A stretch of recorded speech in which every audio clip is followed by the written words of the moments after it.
have a problem. So, well, not like a problem, but, you know, I had to, like, do my hair and my makeup today. Mm-hmm. And that didn't leave me time for my morning poop. So I have to poop. What did I say last time? Poop at home? No, I said my house is your Hobby Lobby. No, listen, I had to poop in the car. Oh, okay. Because you thought about going to my house. Maybe. So we're officially changing our name to Those Two Chicks with Tablets. Yes.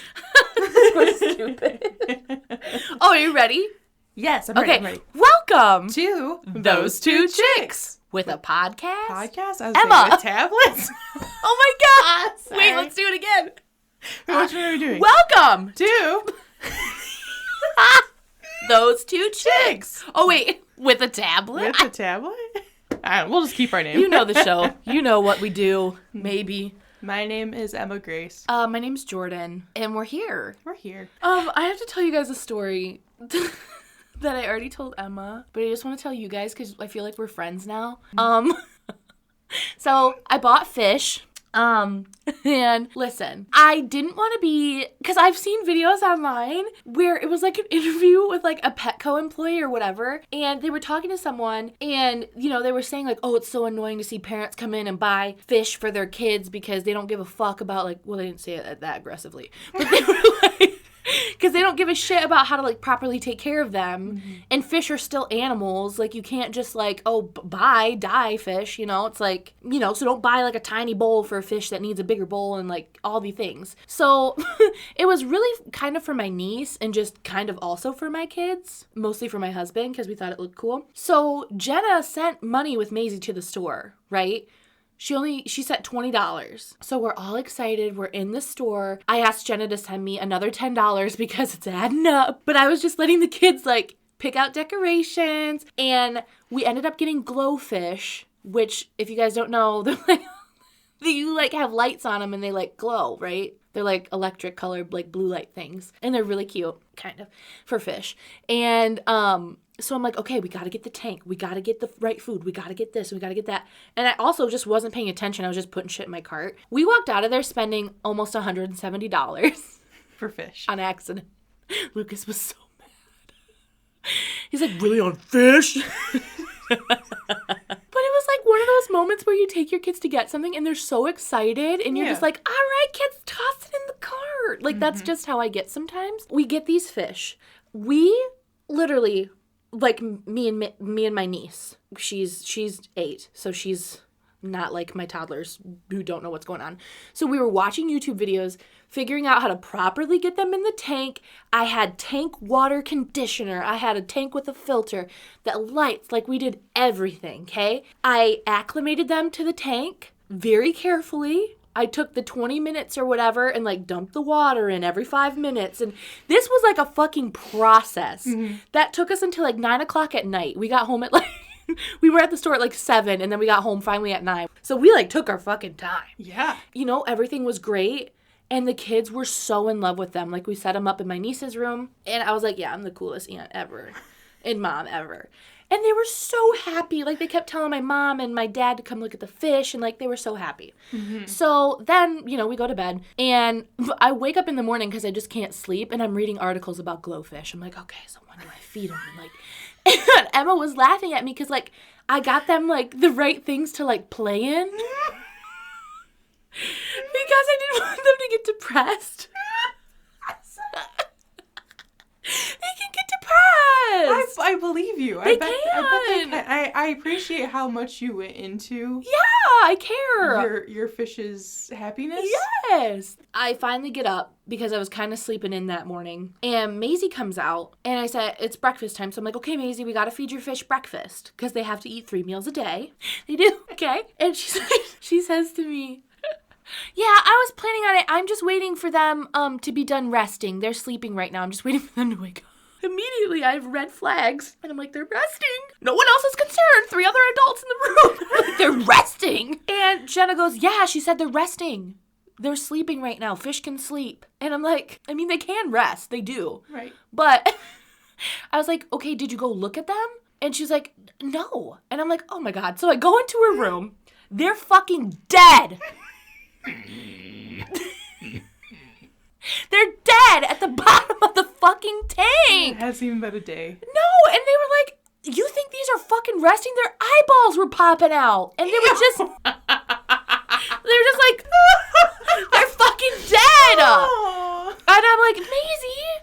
She's like, yeah, they're sleeping. I'm like, they're not. Just tap the glass. And we tapped it, and they just kind of like, just like floated with the current. Like, are you okay, so this is the new rule. Mm-hmm. If your child tells you their fish are sleeping, go look at them. Mm-hmm. Don't just be like, yes, child, they are. Don't look. Right. So did you go get new fish? No, not yet. They're going today. Oh, okay. So they've literally just been sitting in a bag in the garage for a day. Because we can get them replaced. So listen, I tried really hard to keep these fish alive. I did. I tried so hard, and they died not even a full day later. Just pisses me off. They're so expensive. So you know what, Petco? Don't you dare say like, oh, it's just a parent who doesn't care. Because I really tried. Yeah, you did. You really did care. And I asked them too when we were buying everything. I said, okay, is there anything I particularly need for these fish? Mm-hmm. All they said was, like, the food and the conditioner, which pisses me off, too, because it's, like, they didn't even say, like, a certain tank or anything. So I got the Glowfish tank. Like, it's Glowfish. I'm pretty sure it's, like, a branded tank for Glowfish. Right. And it has lights on it. So I assumed they're tropical fish. So I assumed that the lights kept the tank warm. Like, that was the purpose. They didn't. So I was like, Maisie, because when we did the water, I even did, like, the temperature of the water to make sure it was between 72 and 84 degrees for these fucking fish. And then I felt the tank. I'm like, Maisie, this water's ice cold. So I think they got hypothermia and died. So yeah, that was my adventure with fish over the weekend. Well, I had jury duty. Yeah, you did. And I won't say everything because obviously it was a long day.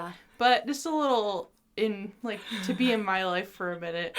I didn't sleep. I went to bed at like, I don't know, maybe like 9:40, 10 o'clock. Woke up at 12:30. I was up. Oh no. Because I pooped like 8 times because I was nervous. And I was like Googling everything I needed to know about jury duty. Because I'm a very anxious individual. Oh, I have to poop just thinking about it. Yeah, so my husband was like was my cheerleader the night before, and he even drove me like to the courthouse the night before so I could find out what the best way for me to get there, so I wouldn't have to like minimum traffic, I wouldn't have to worry. Yeah. And he was even like, you can go to the parking garage if you need to know how it works. I'm like, I'll be okay, but thank you. So that's awesome. He helped me a lot. And he was anxious. He goes, I didn't sleep really because he was worried for me. Yeah. But anyway, I get there. And my mom, I talked to her before, and she's like, Emma, you are opinionated, you're, go-getter, and you can walk in there with confidence, okay? And I'm like, okay.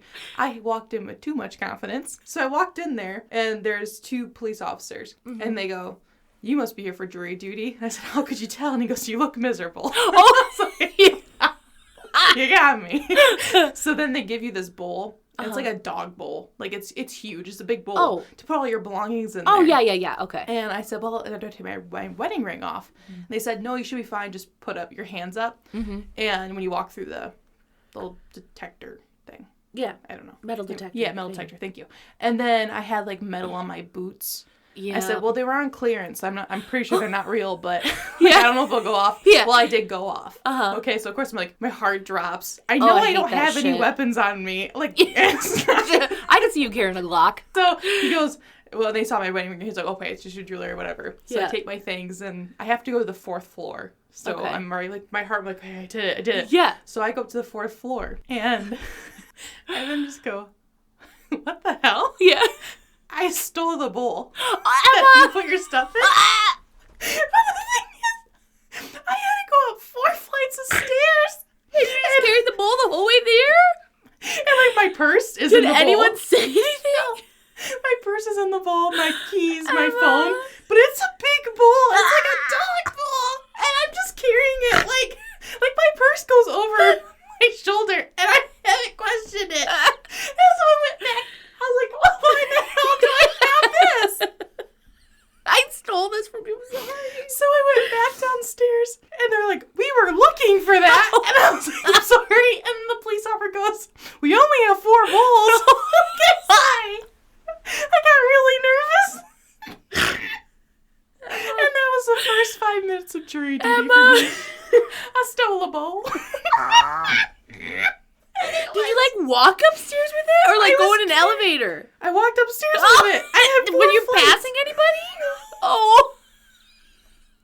I don't remember. Why did she have a bowl? But I had so much confidence. Oh, my God. You should have just kept it as a I know. souvenir. You're, like, walking out at the end of the day. Dog bowl. It's It's a decent size bowl. That is something Emma would do. Yeah. So I told my mom this. I was asleep. My mom's like, LOL. Oh. Well, I found out later. She laughed so hard she peed herself. And she told my dad, my brother, my sister. Oh. She told everybody what Emma did.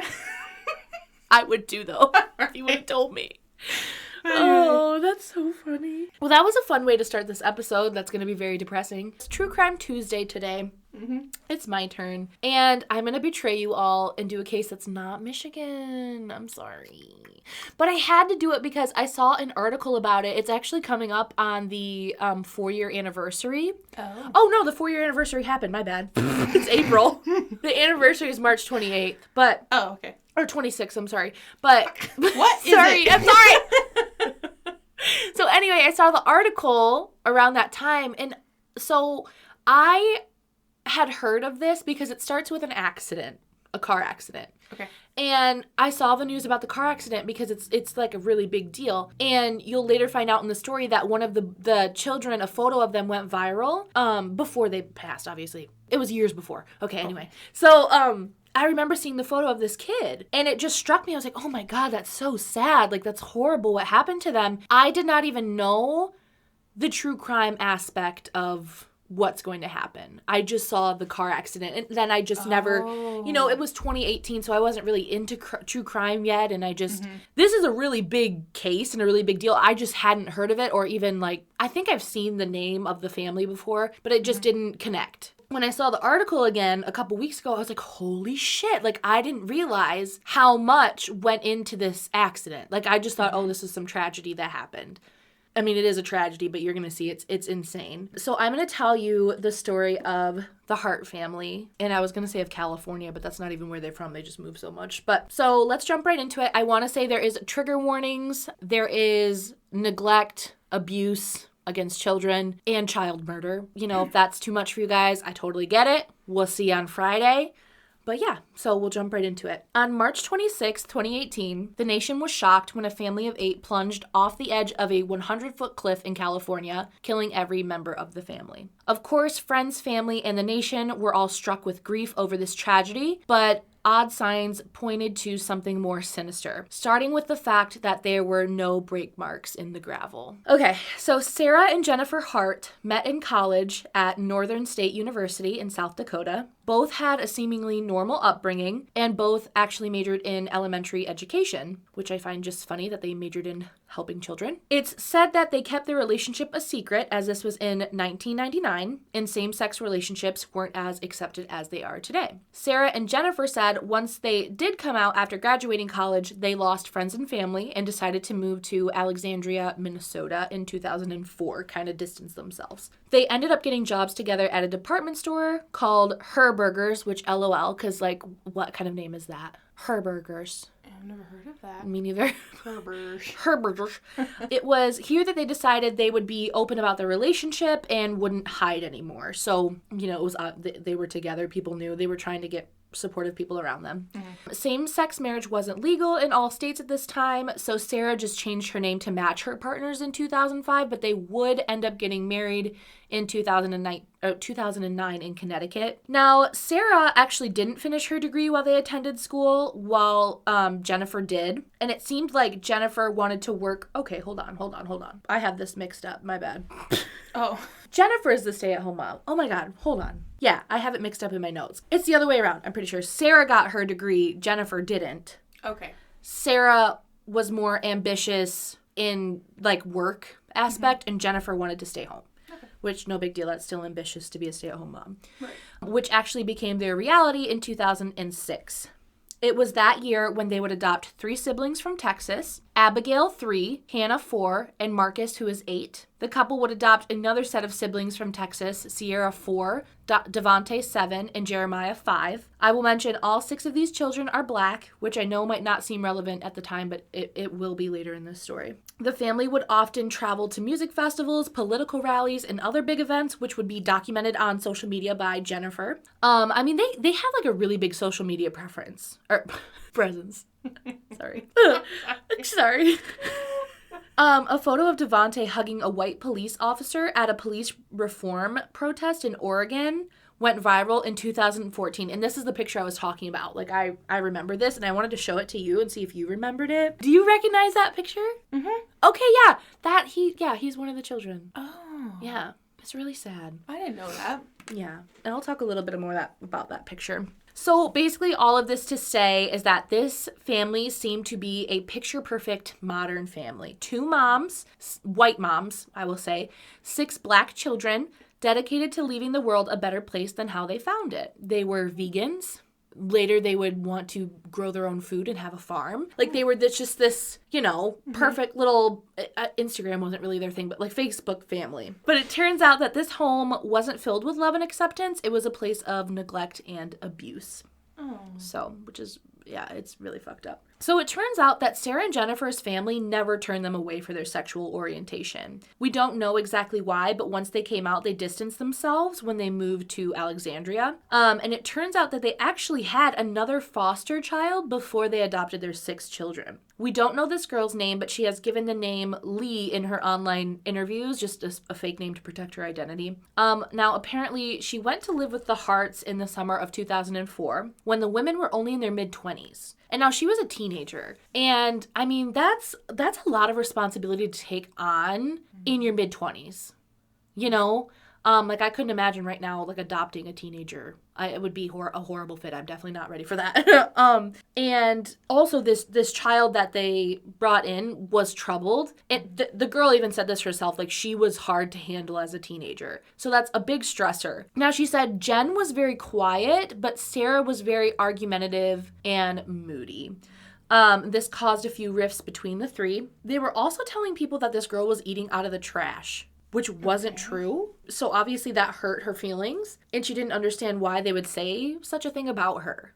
They also at one point took her to a department store, which it might have been Herberger's, but they took her to the department store and they tried to give her a makeover, and she just wasn't like having it, obviously, because it just felt weird, like just weird. And, despite all of this, they had talked to her about staying until she was 18, and she was excited about this. Because the first 6 months were totally fine. Like, they took her camping and to music festivals and all these things, and she hadn't experienced a life like that before. And there wasn't any abuse. It was just, there were just those weird red flags.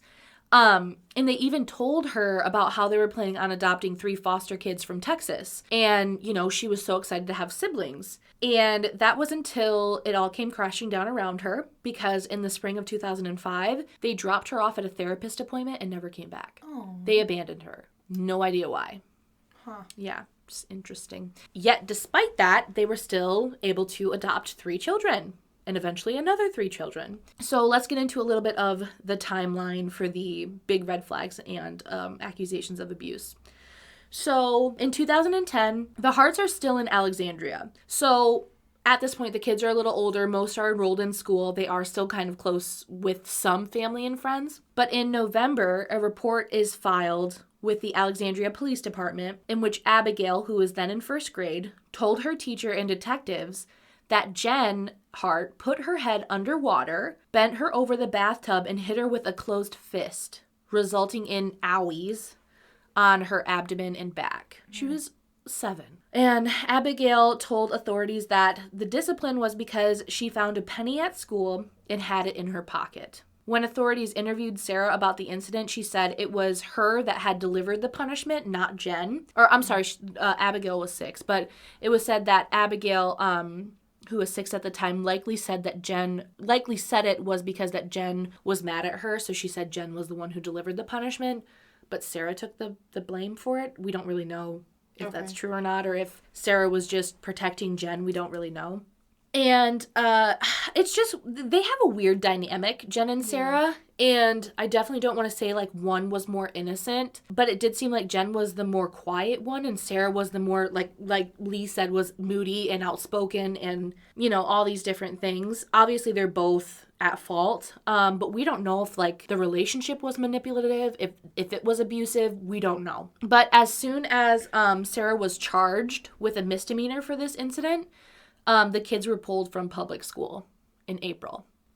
That would just be a huge red flag to me. If I was agent or whatever you want to say, the caseworker for this family, and they have a misdemeanor of abuse against one of these children, and then they instantly get pulled out of public school to be homeschooled.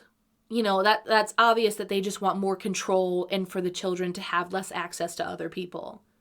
Anyone who says anything about their parenting style or the fact that the kids looked very skinny or anything of the sort is immediately cut out of their lives. And these kids were small. They all looked years younger than they actually were, but still no one stepped in to help them. Now, let's go to March 2013. The family moves to Westland, Oregon, and the Westland Police Department files a report involving the Hart family and refers the case to the Oregon Department of Human Services, which handles CPS cases. Details of what the report includes are not publicly available, so we don't know what happened. But there was another incident in 2013. Now, between 2011 and 2016 is when their social media presence really took off. They had the viral photo of Devante. Then they also had another photo of them standing on stage at a Bernie Sanders rally, which went viral. And Jen claimed that they were receiving death threats from this photo.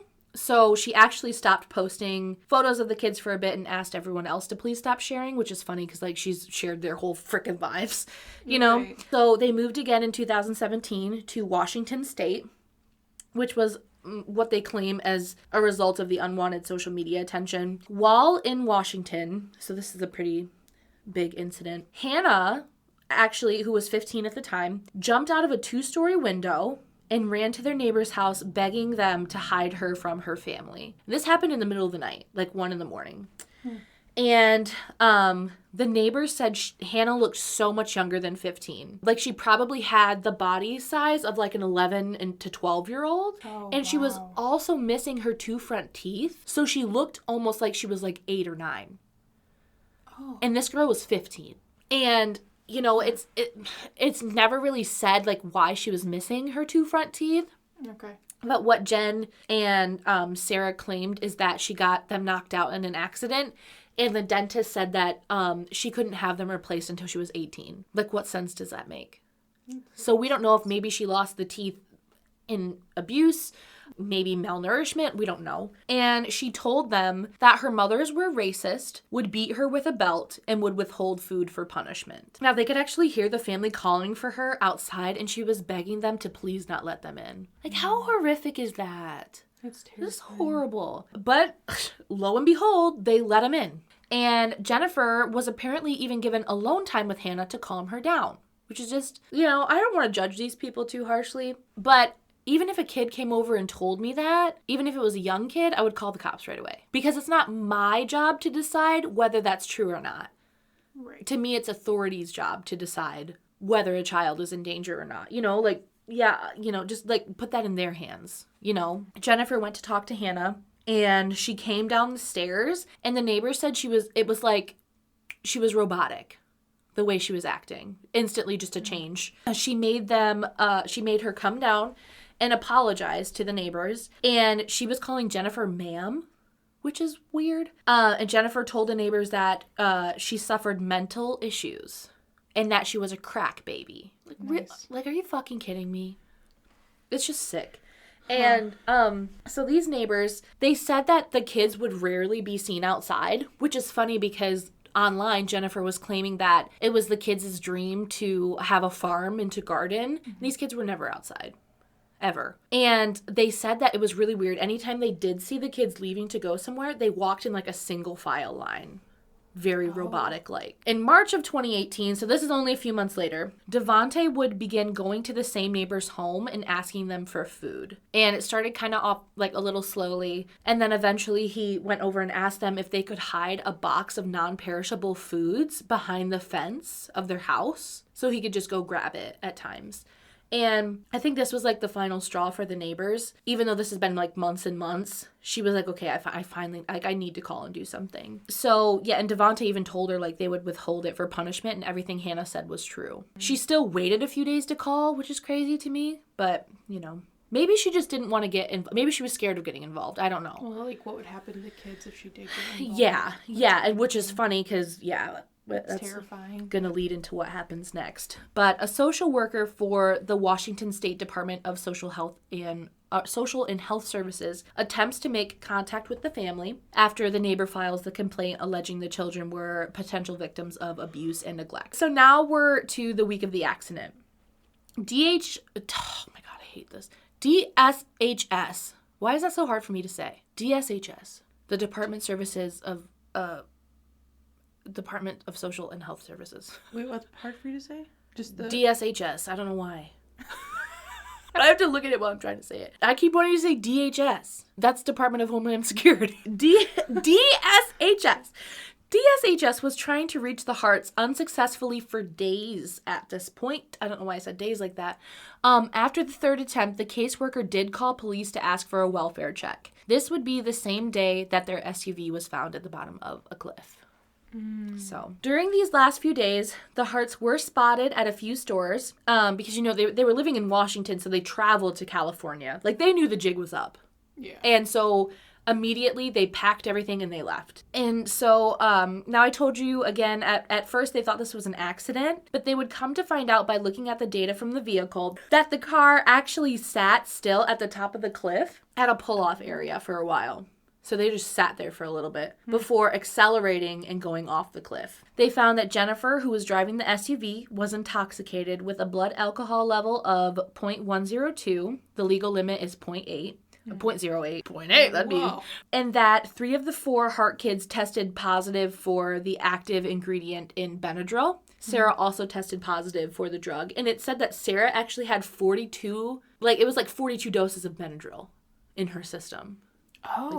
Which they had bought in Washington the day they left. So they knew that this was going to be the plan. Now, all bodies were recovered except for Devante, which people find very interesting. I find very interesting. There were a few theories, you know, that Devante was the reason that DSHS was called because he was telling the neighbors about the food and he was hiding the food. So maybe he experienced a harsh punishment and was possibly killed. Okay. And that's why the family left. Because there was no evidence that he was in the car. And they never found his body. Like, none of the kids were buckled in the car, so, like, they couldn't really tell if he was or not. Like, I'm not saying that there's absolutely no possibility that he was and his body was just never recovered. But, I mean, everyone else was but his. He was the one telling the neighbor. It's just interesting. Just something to think about. And they had a lot of possibility to drop off his body somewhere. You know?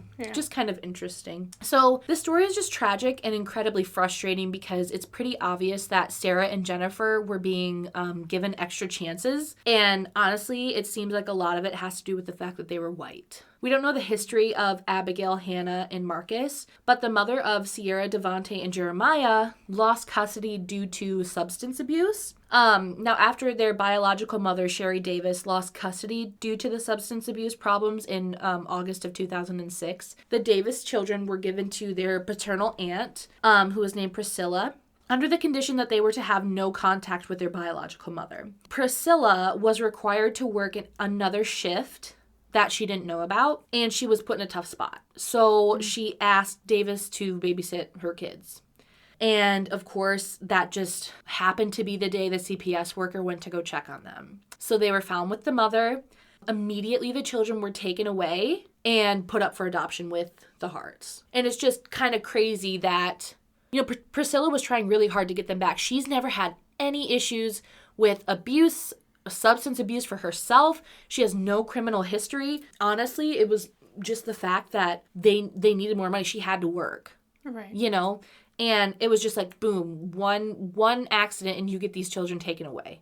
And she was trying so hard to get them back. And the court didn't even tell her that until it was done that the kids were being adopted to the Harts. In another state, too.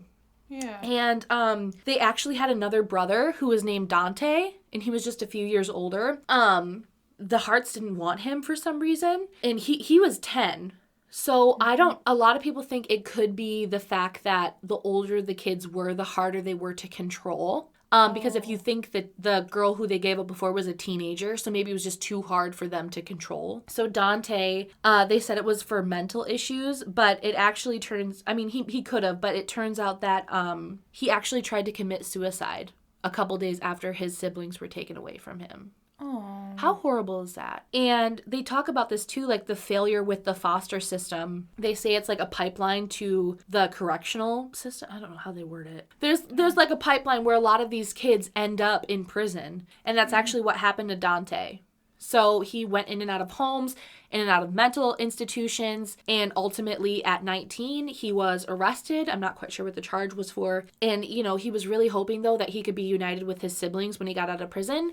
Right. No one even told him that while he was in prison, his siblings died. So It's just horrible. Like, it's just failures on multiple levels, and it's obvious. Like, these women thought of themselves as white saviors. They did. They're like, here I am taking in these black children and giving them a better life than they could have ever had than with their, family who was dealing with poverty and whatever. But it turns out at least the kids would have been safe in their own home. Right. Like with the aunt. I don't know about the other 3 kids because there's no history on it. But It's just, and why do these women get multiple chances? Well, yeah. Especially when one's charged for abusing the child.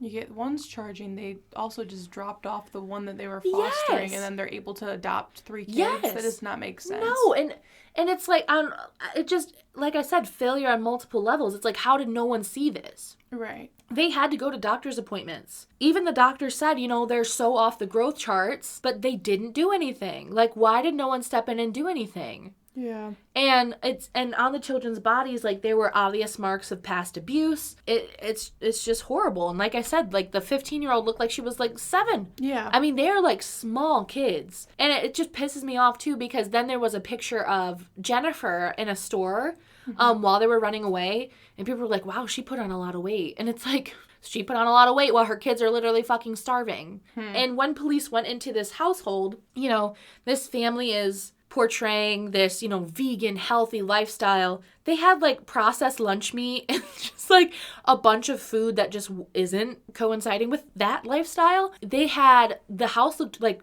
too neat, almost like people didn't live there. And they had photo frames on the wall with no pictures in them. And it's like, it's not like they didn't have pictures, because Jennifer, of course, had to snap them for her Facebook or whatever. Yeah. Like, they had pictures. But it said that people at the festival, some of them, not all of them, because I'll get into the damn festival people in a minute. But the people at the festivals would say, yeah, they'd take this picture where they're all posed and smiling, and then the kids would just go back to acting robotic. And then it said, too, now that I know the story of this family, and going back to look at the picture of Devante, obviously we don't know what was going through his head, because he's a black boy, and this police reform was due to a black man being shot by police, and he looks scared, like he looks horrified while he's hugging this police officer. So I don't know if that fear is directed because, oh, this is a white police officer who could potentially like shoot me, I don't know. But it said that Jennifer was talking to him before he went to go take the picture with the police officer.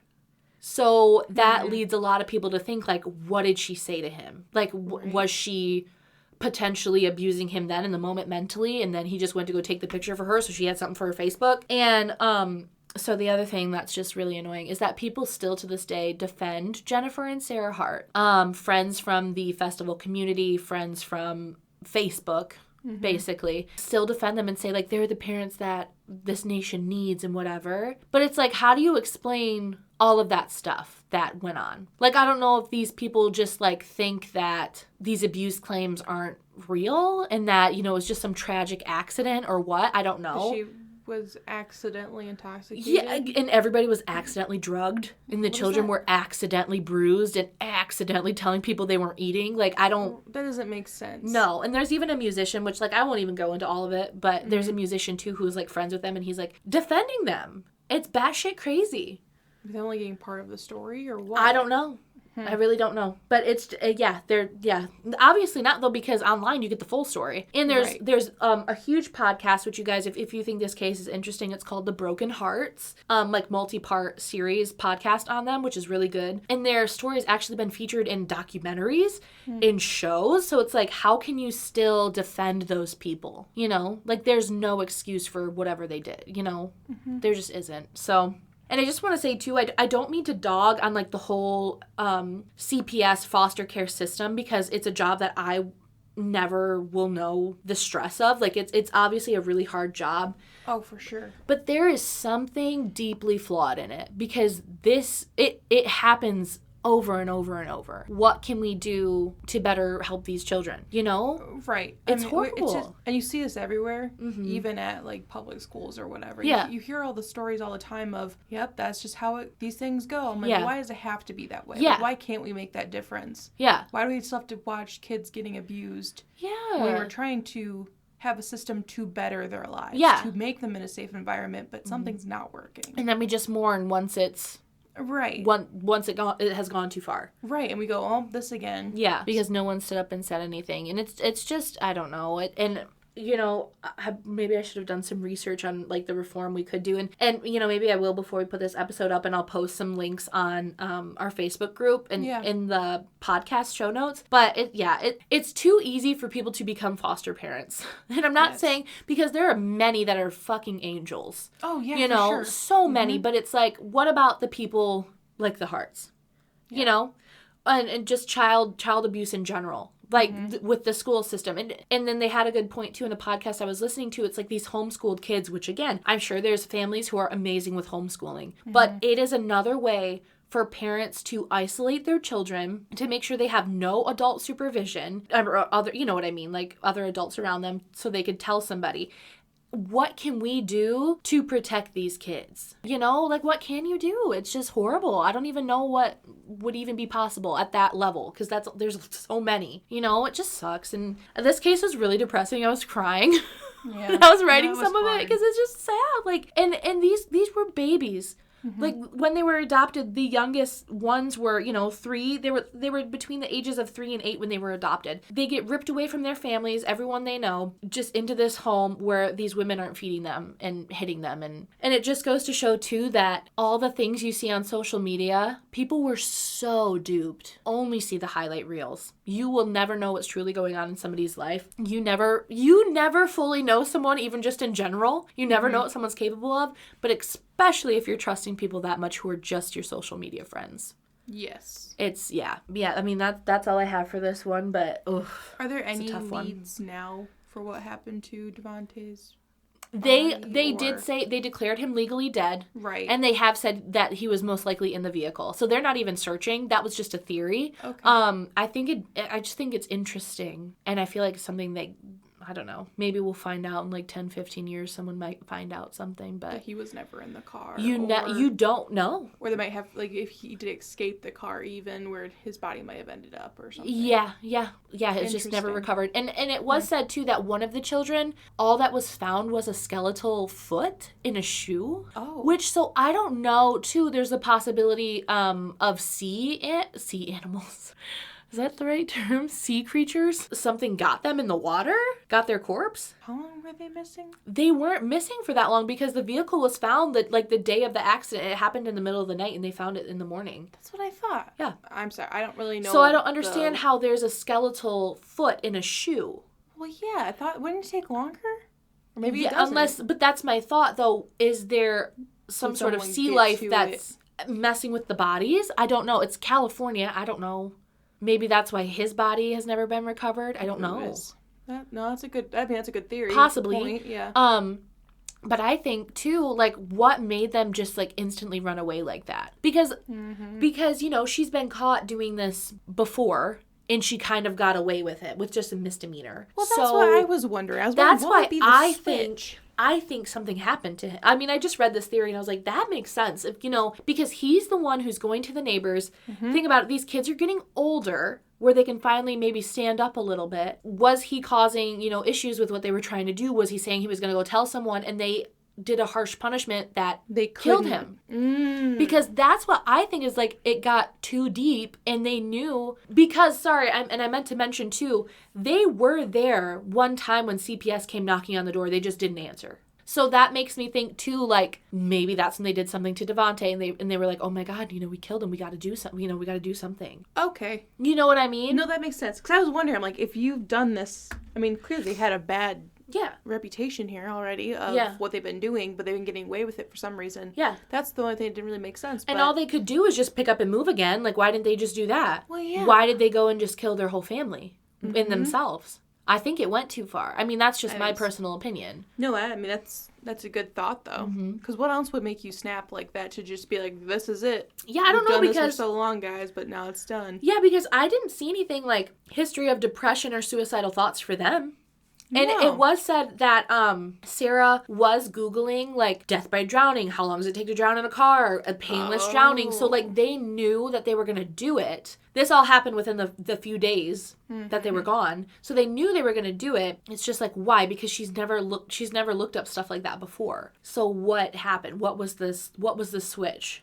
They couldn't do it anymore. Like, what was it? Yeah, something happened. Yeah, and I thought this was interesting, too, because you don't see many cases of female family annihilators. No. And that's exactly what they are. Which, you know, sometimes they just snap. It's not like they have, like, suicidal thoughts previously. It's just, like, something gets too overwhelming and they snap. Right. So, and we'll never know. No, but they really had, I don't want to say, like, an easy way out, but in a way, just how they were able to just pack up and move. Yeah. And like we said, like, yes, there are wonderful homeschool families, but they clearly got away with that. And you find that a lot, that I know there's different programs within homeschooling, like people do different routes, whether they're like half online and they meet up once a week or whatever. There's different variations of it, but there are some people that make their own curriculum. They do it all themselves. Yeah, and no one checks up on it. No. And so for some reason they get away with it. And then you have things like this happen where they really, like, these kids never existed. Yeah, you really, like, I feel like, you know, all children have to be enrolled in school. Like, that's a law. Yes. Like, in some form of school. But it's like, okay, so maybe they should have something with homeschooled kids where they still get checked on. You know, like, by some sort of agency in the state government or whatever. And I've known a couple of people, like, they get to go to, like, all their testing, they have to go in person. Yeah. Or, like, they have, like, some sort of checkup, follow-up, not just this, let's hope they join a homeschool group and you might see them once every 2 weeks. And that it's like, there's no way to even...